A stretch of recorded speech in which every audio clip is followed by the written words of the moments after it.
जय हिंद दोस्तों, स्वागत है आपका एक नए वीडियोस में। पिछले हमने ब्लॉग्स में रिंकू ब्लॉग्स में एक वीडियो अपलोड किया था सीसीएल का, ठीक है, जिसमें से हमारा सिलेक्शन हो गया था, कॉल लेटर्स आ गया था, बट मैं नहीं गया था, ठीक है। तो उसमें से बहुत सारे बंदे ने कमेंट किए थे कि इनका सिलेक्शन प्रोसेस क्या होता है, कितना मार्क्स चाहिए, 10th में कितना ITI का मार्क्स होना चाहिए या फिर डिप्लोमा के कितने मार्क्स होना चाहिए। तो ये मैं आपको सब कुछ बताने वाला हूँ, क्योंकि मैं उस चैनल में आपको नहीं बता सकता, क्योंकि वो जो है ब्लॉग चैनल है और वो मैं लाइव जाके विजिट करके दिखाता हूँ। तो कोई भी इन्फॉर्मेशन हो तो मैं आपको यहाँ पे बता सकता हूँ, चाहे वो एजुकेशन का क्षेत्र का हो, चाहे वो किसी भी जॉब का हो या फिर पर्सनली हो या फिर टैग हो, यूट्यूब से रिलेटेड किसी भी चीज़ का मैं यहाँ पे आपको फाइनली जो है कोई भी इन्फॉर्मेशन दे दूँगा, अच्छे से दे दूँगा। तो चलिए गाइस, मैं आपको बताता हूँ कि अप्रेंटिसशिप करने के लिए क्या क्या होनी चाहिए और किन किन बातों का विशेष तौर पे ध्यान रखना चाहिए। तो गाइस, सबसे पहले तो अप्रेंटिसशिप करने के लिए सबसे पहले आपके पास एक टेक्निकल डिग्री होनी चाहिए, चाहे वो ITI हो, चाहे वो डिप्लोमा हो, ठीक है।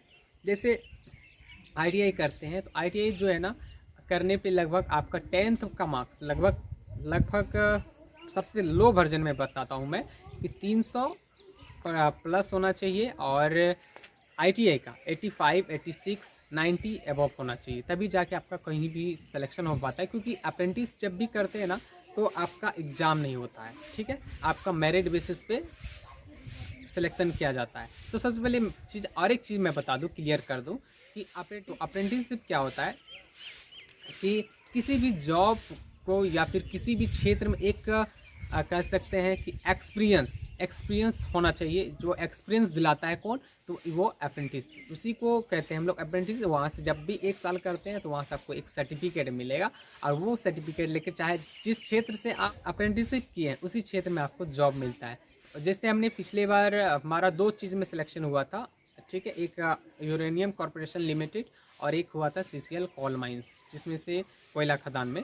तो कोयला खदान में CCL में इसलिए नहीं गए थे क्योंकि वहाँ जो है ना ट्रेनिंग के पीरियड में जो दी जाने वाली सैलरी थी, या सैलरी का है या फिर स्कॉलरशिप का है, वो बहुत ही कम था, महीने का 7,000 था, जिसमें से मुझे नहीं पोसाया और मैं नहीं गया। ऐसे बहुत सारे बंदे गए, हमारे दोस्त भी गए, जिनको पोसाया वो गया, लेकिन मुझे नहीं पोसाया, इसलिए हमने गया ही नहीं। तो गाइस, क्या है कि अप्रेंटिसशिप कर लेंगे ना, जिससे CCL में या फिर कोल माइंस में CCL कोल माइंस एक ही हो गया, यूरेनियम कॉरपोरेशन लिमिटेड में, या फिर रेलवे का हो या फिर SBI का हो, मतलब हर एक क्षेत्र का अपना एक अप्रेंटिसशिप होता है। एक वो क्षेत्र, वो वाला जो क्षेत्र है, जो क्षेत्र से आप करते हैं, वो क्षेत्र अपने क्षेत्र में एक आपको सर्टिफिकेट दिलाता है, एक एक्सपीरियंस दिलाता है। जब भी वहाँ जॉब आएगी तो आप वहाँ अप्लाई करेंगे, अप्लाई करने में ना क्या होगा, आपको आरक्षण मिलेगा, ठीक है। फ्रेशर के मुकाबले सबसे पहले प्राथमिकता आपको दिया जाता है, तो वो होता है अप्रेंटिसशिप,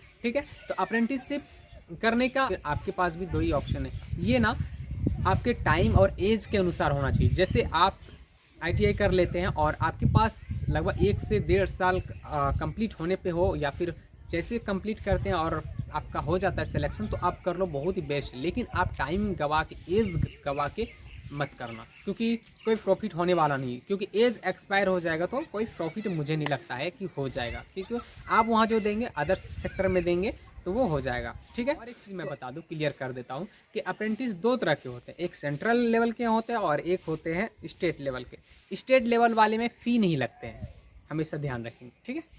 और सेंट्रल लेवल वाले में 100 रुपये पेमेंट करना पड़ता है। दोनों ऑनलाइन ही होते हैं, ऑफलाइन कोई नहीं होते हैं, ठीक है। ऑफलाइन कहीं जाते हैं तो वो बेफिजूल का है, आप ठगी का शिकार हो जाएंगे। तो ऑनलाइन होता है, ऑनलाइन फॉर्म फिलअप करेंगे, ऑनलाइन रेलवे को 100 पेमेंट देना पड़ेगा, ठीक है। जैसे SSC में करते हैं, जैसे अभी हम झारखंड से हैं तो झारखंड में प्राय भी जॉब 100 रुपया दे के ही अप्लाई होता है, पेमेंट करना पड़ता है। तो स्टेट लेवल में जो भी अप्रेंटिसशिप है, जैसे हम झारखंड से हैं तो यहाँ नहीं लगता है, ठीक है। अप्रेंटिस करेंगे, अप्रेंटिसशिप का फॉर्म फिलअप करते हैं तो यहाँ पे कोई फ़ी नहीं लगता है, ठीक है।